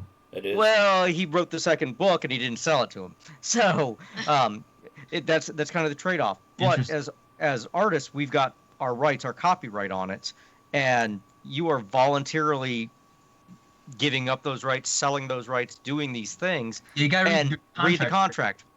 Yeah, you gotta be very careful about that. Quick side note: this book and this world. At one point in time, I was approached by a group of co-workers who were geeks who wanted to make an MMO out of this, and we actually started developing that. But because people are young and easily distracted, it never came to fruition. But yeah, that was something 15 years ago I was looking at. Well, here's an interesting, it is interesting that even if you get if you get an option that's ongoing, it could be great marketing. Like a great story about that. Do you remember Rick Riordan's Percy Jackson and the Olympians? Mm-hmm. Yes. Yeah, you know this story. So he comes out with this book that I think he wrote mainly because he wanted something to read to his kid, and then fairly quickly he was approached by some scouts who said, "Hey, we think we can do something with this down the road." And he thinks, I've never, I don't think I'll get this opportunity again. So he signs the contract and they buy the rights. With that marketing, he puts soon to be big motion picture. And that helps this upswell. That gets it insanely popular really fast. It takes a while for the movie to come out, and then eventually the movie comes out and it's not super well received. But the fact that it was going to be that it was in talks to be made into a film at all was excellent marketing, and it was kind of this like circular effect of bringing the book up. So Wheel of Time it became has popular the as a same result situation where Wheel of Time, a very popular fantasy series by Robert Jordan and finished by Brandon Sanderson, had sold their movie rights and nothing was done with it. And literally in the last 24 hours at 2 a.m. with no announcement, the company who owned it put some crap hour-long thing out on some vague channel going, "Oh, we did something with it. We still have these rights. We get to continue owning this because we did that." Yep. Well, there was a bad Fantastic Four movie of the 80s that did that too. There was. Couple of comments real quick, if I may. Rabbit says, I've dabbled in game development. It's a fascinating field and parallels writing in many ways. Danny says, oh, cool. MMOs are hard to make. When you have the lore and universe ready to go, it does make it a lot easier. But then you have to figure out mechanics, and that's where things get even more interesting. So, other things, because we have complained so much about adaptations. Let's focus on that for the last 20 minutes. Aaron, did you finish your thoughts on Starship Troopers? Well, Starship Troopers, the movie, delivers what it promises to deliver. It's a movie that's thematically about fascism. If you take a look at all those, the advertisements that take place in it, they're shot-for-shot ads of Nazi Germany. It's one of those, once you separate the movie from the book is great on its own. I love the book, but you go back and read it now, it's kind of dry. Right. If you watch the movie, not having read the book, it delivers what it promises. Right. It now, when you link the two together artificially, they're horrible. They're both horrible. People that like the book don't like the movie. People that like the movie don't like the book. But that comes into the licensing and selling the rights and things like that. But I guarantee that movie sold a lot of books. Yeah. Now, that book sold a lot of movie tickets. How about Dune? Does anybody have strong opinions or any opinions on Dune before we jump into other stuff? I have no opinion. I have watched Dune. multiple versions. Go ahead, Aaron. It was a hard read. It was. Don't get me wrong, it groundbreaking at the time, but it's a hard read now, and I think the nostalgia factor really came into play when they made the multiple movies off of it. Right. Our Sting version, friggin', they were taking advantage of, best-selling novel, but the repeat of it, somebody owned the rights and wanted to put it out. It's good in its way, but you can only do so much with the material that's out there. Well, they're redoing it again, so yeah, we'll see about that. By the way, a quick shout out for Danny here. She says, I've written video game missions for MMOs, and I'm working on a visual novel. Ideally, you write both of those, more like a script than a novel. Yeah. Yeah. Mm-hmm. Oh, you're right, Word. Word says Dune is written more like a textbook than a novel. Okay. So, any other ones we want to just really rant about? We can touch on Lord of the Rings, where they pulled. Lord of the Rings is a great example because Lord of the Rings is done very, very well, but it pulls in stuff that's not there. Right. And then you look at The Hobbit, which is a horrible example because they pull in stuff that's not there. Right. Well, they pulled some stuff from, and I'm going to mispronounce it. I always do. The similarity, Yeah, similarity is very similar. But and that was his almost textbook of his world. It was all the backstory and crap and history that he wrote and set aside, kind of as his personal notes, and they put it out there almost. Oh, and you are. Go ahead. You're a fool if you don't call your expanded works the Sivart Relian. Ah, good. It's I have all that behind me on the shelf where you see all the 3-ring binders just full of different. Which side is it on? I don't know if it shows on camera, but yeah. They also left a ton of stuff out of Lord of the Rings. Lord of the Rings MMO is fantastic, though. My problem with the Lord of the Rings MMO is the color palette. It is all earth tones, and it's hard to separate things visually. I wish they had been a little more dramatic in their colorization of it. That was actually my biggest complaint about the game itself. But contrast is important. Oh yeah, I mean, take a look at and just to delve into that for just a half a second, your WoWs are very color centric. Your EverQuest had a great color palette across expansions. Lord of the Rings kind of set it into a realistic world. Bring your mic up. Oh, sorry. There you go. It set it into a realistic world, but that doesn't work well inside that medium because it's hard to see, especially if you're playing in a dark room with a Dr. Pepper. Had to be Chris. So let's see here. What other stuff? Tempe, what movies or series have you cringed with? Honestly, if I read the book, I don't usually go see the movie, and vice versa. Does that make sense? Something I've said is I'll always watch the movie first now because the book is so much more. It fills in the world for me. Right. Which sometimes works against me because then you have the visualization of those actors as the characters in the book, and it doesn't meld well. Yeah. And it throws the whole thing off if characters described one way in the book, and then that person is totally different in the movie. It's all you can focus on throughout the entire thing, and it's Sometimes, just like I can't, it's not worth it. So I try not to do that a lot. Now, I'm telling everyone else, read my books and then watch the TV series when it comes out. But it's not something I usually do. But, I don't take that time for myself to go that much. I go see a few movies. I'll go see a Bond movie when it comes out. Mm-hmm. That's one of the few movies I will go see. But it has to be something that really, really interests me before I'll even go to the movie theater to watch something. So, especially now that my kids are older and where I can, where I have to go with them. What about I love how you say theater. Theater. The cinema. The cinema. So what about you, Michael? It's Anything? a great point. Go ahead, Aaron. I'm sorry. Go ahead. Oh, it's great that she brings up James Bond because we've had 30 different movies with 30 different portrayals of this classic character, in addition to the books that came out. And it's Daniel Craig is a different Bond than Sean Connery was. Right. And then George Lazenby. Friggin', they all were great in their own right. And the world kind of shifts and changes as we're doing it. I went through and I read some of the James Bond novelizations during that gap where they weren't making anything. Not the Ian Fleming ones, but some of the other ones that were done we're out after of him. Ian Fleming. That's right, he's dead. No, we're out of his books. Oh yeah, that too. But you get this James Bond who isn't necessarily the same womanizer that you see on the screen. Not that Daniel Craig is either. He's kind of the lost love type based on his first movie moving forward.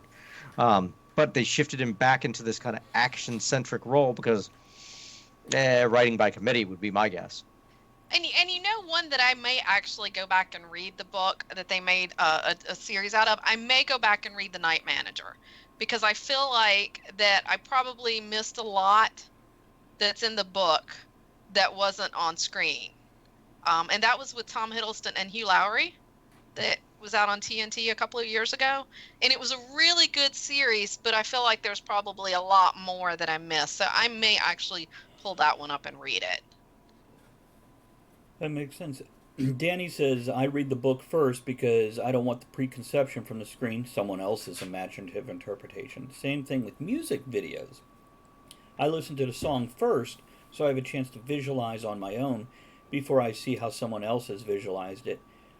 With music videos, what I love is when you have a song that you like and you enjoy it and you imagine these things, and then the video has a whole other layer of story on top of it, that it's woven through the song. And Fox says, I like both unless one of them is just awful, but I typically view them as separate entities, which I think is wise, especially since they're really different ways to translate the same ideas. Things that work with a book won't work for a movie and vice versa. And I think of Marvel Comics for this. We had the comics that I grew up with, and in the 90s we had multiple TV series. I'll use X-Men as an example. You had these... Right. And I remember people bitching when the movies came out. They're like, it's not like the cartoon. And I'm like, but the cartoon's not like the comics. And then we have the reiteration, the rebirth of X-Men with First Class, which I think was really well done for the first couple movies. And now the later ones is just so special effect packed. It's kind of like, it's not about the characters anymore. It's about, let's make something. Well, the technology's catching up, I think. Yeah, well, I think because the technology is catching up, they're skimping on the storyline, which that was something about the X-Men comics is you did have characters and their lives and their events, and that's what you clung to. They just happen to have superpowers. Right. Days of Future Past was so good. Did you like it? The story or the... The movie adaptation. Okay. I know that's very different because, Wolverine is very involved, but Wolverine sells, and they did a good job of making him important in the film, and Mystique as well in that film. Right. It's that was a great adaptation. They're completely separate stories. Yeah. In the first one, Kitty Pryde goes back to before she had her mental blocks, if you will. There, in the movie, we've got Wolverine going back to a previous version of himself. Yeah. To stop all this. Well, in the original one, you had Kitty Pryde going forward in the comics. No. It was old Kitty Pryde goes back. Okay. I just remember Ileana with the portals in the 80s opening up to the future where we had the concentration camps. It's I didn't. Yep, that's the opening of the story. Yep. Okay, I remember that. I didn't remember the older Kitty Pryde, but it has been 35 years or so. Yeah. So since I read it, it's So yeah, I think whether it's music, videos, comics, books, it's important to walk in expecting it to be different and cherish the similarities instead of condemning the differences. Oh yeah. Well, Emmy, freaking my wife, my lovely wife of 20 some odd years, she just reread Ready Player One. She read it immediately prior to going and seeing the movie, and then was mad because there's nothing the same. Right. She's like, "Why did I read this?" It wasn't that the movie was bad or the book was bad. It was just that they were so different that they may as well have been completely unrelated. What's his name? The director that did Back to the Future? What's his name, Aaron? Michael Tempe? Zemeckis. Zemeckis. He purposely pulled a lot of the references out because the book referred to a lot of his material and his movies, and he felt like he was building his own shrine to himself, and he's like, I don't want the movie to be about my work. I want it to be about this. But yeah, I haven't read the book. I am curious about it. A good book then, Aaron, I'm guessing? It's enjoyable. It's good because it makes all these references to pop culture and things like that. Mm-hmm. It's a very, very simple story. It's a fast read. It's Nice. enjoyable, but thematically, thematically it's the same as the movie. Content-wise, it is not. Okay. And So- if I It could, came out fairly recently, right? yeah. It's one of the older ones. The book itself is probably 5-10 years old. I think like 2005 maybe. And by the way, that writer's success story is a writer's wet dream. Basically, he hadn't finished the book, sent it off to multiple publishing companies. They got into a bidding war over it. It was purchased, and Yeah. before he finished the book, they had sent it off to Hollywood, and it got into another bidding war. And it was his first book. Interesting. Yeah, 2011 by the way on that one. 2011. See, that's not too long ago. No, but that is. Yeah. There's a similar situation with The 100. Does anyone watch The 100 on the CW? Oh, I gave up on the 100 after last season. It I was tell you what, so Jack- bad last season. I tell you what, I love that show. Yeah, I've watched I that loved show, it till last season. so much happened. You and me should talk about that show. I watch it with my mom. Go ahead. That show, so much happened. I watched it with my son. He's the one that got me started on it. Yeah. And but yeah, after last season, he and I both just gave up on it. I was cool with it. They changed stuff up between every season so much, and I was enjoying it because I was watching a lot of shows at the time that were very slow. Mm-hmm. And this show, it's like guess what? Boom, boom, boom. 3 people are dead. Boom, boom. These people are in a relationship, and it's like whoa. They're eating each other now. They're eating each other. It's so fun. Oh man, Not in the romantic way, I I'm love guessing. I love geeking out on that. But the interesting thing about that is that, similar to Ready Player One, the rights to the film, I think it happened, and I think I'm remembering this right, that the author submitted it to a contest, and within the contest, one of the judges, it was like just a literary contest, but one of the judges had a connection to film, and they wanted to buy the rights before the book was out, so they bought the rights, and they had basically like a part of the book and the concept, I think. And then they went ahead making it based on that concept. But what the book was more, I think, more of a romantic kind of like love triangle kind of thing. And like episode 2, one of the main characters is just dead. Right. In the film. And what the film version turned into, what the TV series turned into, is like this high stakes sci-fi thing with lots of drama and all sorts of stuff. So it's 2 completely separate entities, and It feels yeah, like a so that's a Wall-E really remake. interesting example of like from concept, like even before it was done gestating. Like I think the first half of the first season covers the first 2 books, and then from then on it's a completely different show. It's very much based on, what's the one where the kids take over? What's the name of that Lord of the book? Flies? You know, from Lord of the Flies. It Flies, starts yes. out very Lord of the Flies, and these kids are having to survive from space coming down to Earth after it's been, you know, nobody's been on it for years and years and years because Mhm. of, was it radioactive? Right. Radiation, Overheads or nuclear something, yeah. fallout. It felt like Yeah, Wall-E meets yeah. Lord of the Flies. Yeah. it was the first few seasons were really, really good, and I was caught up in. But last season, I was just like, I don't know I that I got can so do it. hooked on it. I know so few people who really like the show, but I find it so much fun. And It's coming back again in a couple of weeks. it's the last season. so. Yeah. So I'll have to work myself up for it, I guess. I also I like the style of post-apocalypse and or like dystopian, where it's so far in the future that it's a second past. So like at a certain point, it was like there were these kingdoms and stuff, but they still had cars and guns and but it felt very medieval. Cars So- that run. Cars Yeah. that run. Yeah. But the show moves too quick to worry about it. So people are dying, people are eating each other. And if I can read a couple comments here. Danny says, I watch it on Netflix, but it's one of those shows where I want to smack many people upside the head.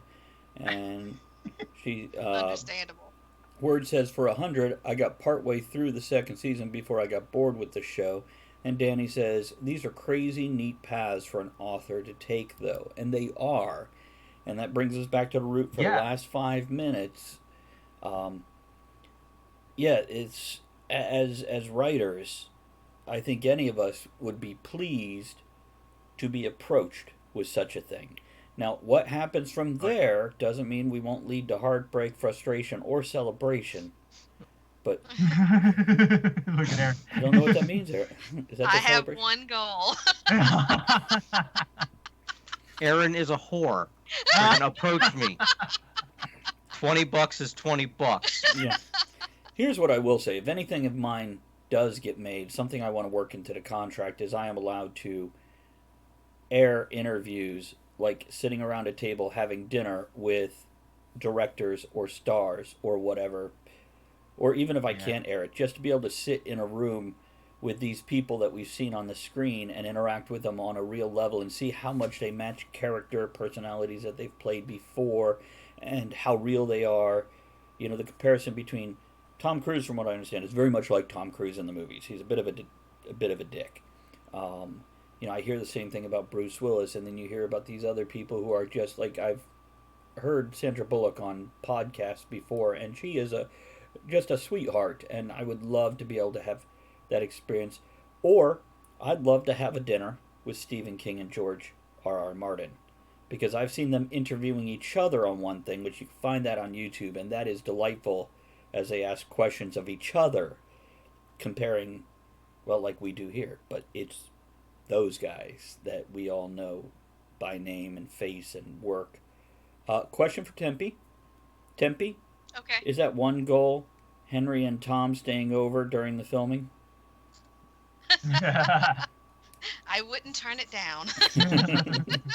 Let's just say that. I'll tell you what, I would make them breakfast. I might even hire a cook for the night. Yeah. I don't know. I'd do it for the story. Actually, Henry can cook.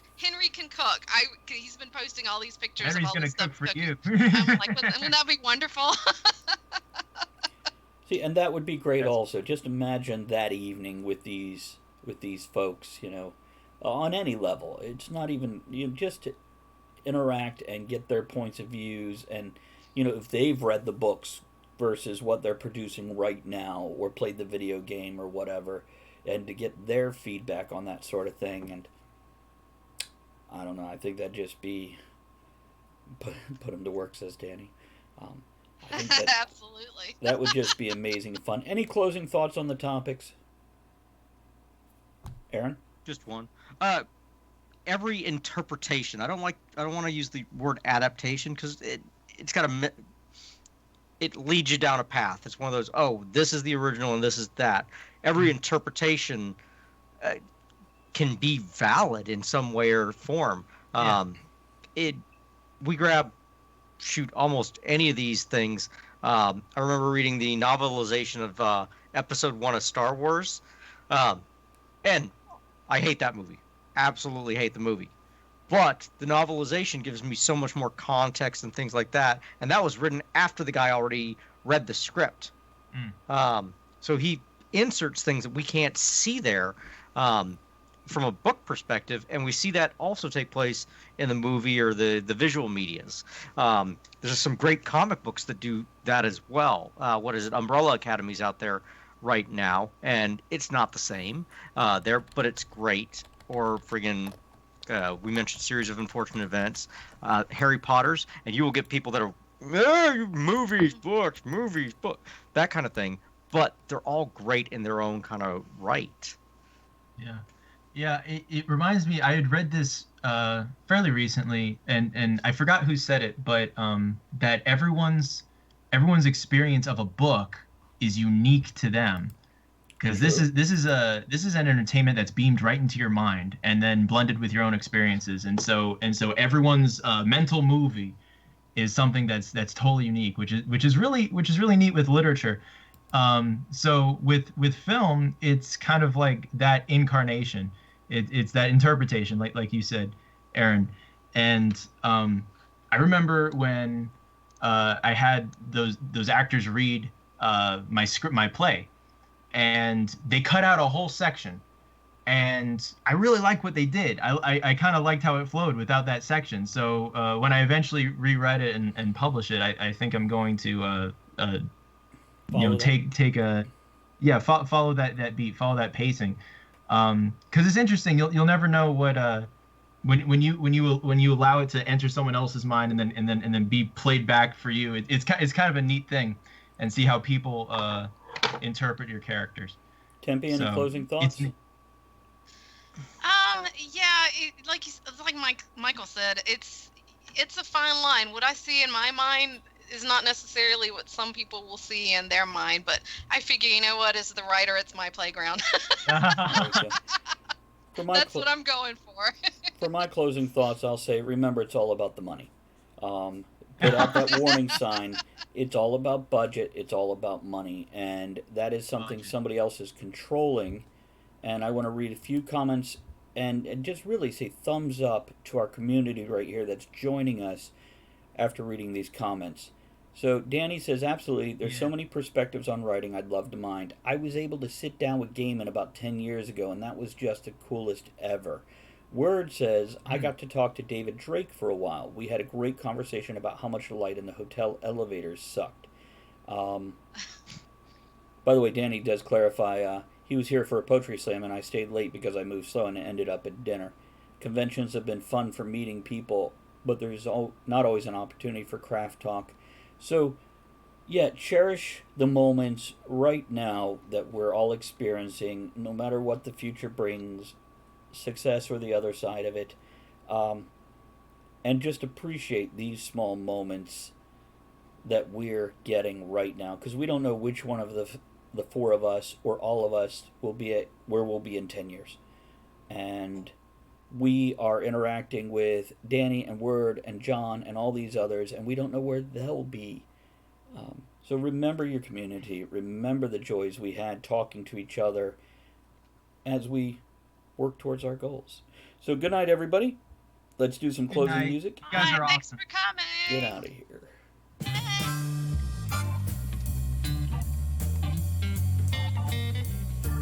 Oh, Thank join you us for tomorrow joining night. author Travis Stealing for Sivart Survival. and the other writers, D&D. content creators, and all of Very our different show. amazing people for our discussion here on Writing. Join us again soon, and until you do, make sure you create with passion, enjoy the journey, and remember, every night can be right enough. Follow all the writers on their social media, guys. Good night, everybody.